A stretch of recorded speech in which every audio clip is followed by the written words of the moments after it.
বাংলাদেশের অধিকাংশ আইন পরিবর্তন হয়েছে, কিন্তু পুলিশ আইন 1861 পরিবর্তন হয়নি এবং কোনো সরকার এটা করবে না, এটা নিশ্চিত থাকতে পারেন, যে ক্ষমতা আসুক। কারণ কেন করবে না?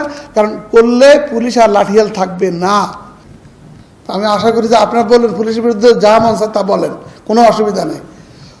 মনে রাখবেন, পুলিশ কোনো বিচ্ছিন্ন দ্বীপের মানুষ নয়। পুলিশ আপনার সমাজের একজন মানুষ, আপনার ছেলে, আপনার বাবা, আপনার ভাই, আপনার ভগ্নিপতি, সবই আপনার। কিন্তু আমরা যখন কথা বলি তখন তো আমরা আর এগুলি মনে রাখি না। সমস্যা হলো এখানে। পুলিশ সংস্কার হোক, আপনাদের এই সমাজের যত মানুষ আছেন আপনারা কি চান? এটা চান না তো।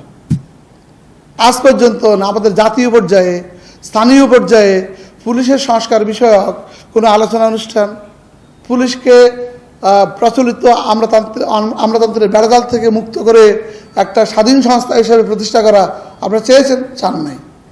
আইন 1861 বাংলাদেশের অধিকাংশ আইন পরিবর্তন হয়েছে, কিন্তু পুলিশ আইন 1861 পরিবর্তন হয়নি এবং কোনো সরকার এটা করবে না, এটা নিশ্চিত থাকতে পারেন, যে ক্ষমতা আসুক।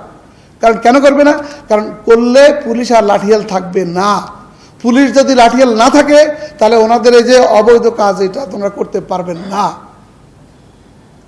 এই যে জায়গাটা, এই জায়গাকে আমরা অ্যাড্রেস করছি।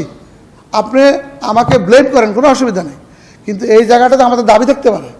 আপনারা পুলিশ নিজের যে সংস্কার চায়, বাংলাদেশে কোনো সংস্থা নিজেদের মধ্য থেকে সংস্কার চাচ্ছে না, পুলিশ নিজেরাই সংস্কার চাচ্ছে। এবং এই সরকারের আমলে যে সংস্কার কমিশনগুলো গঠিত হয়েছে সবগুলো নিয়ে আলোচনা হচ্ছে, কিন্তু পুলিশের সংস্কার নিয়ে কোনো আলোচনা হয়েছে অন্তত আমার নজরে পড়েনি, আপনাদের নজরে পড়তে পারে।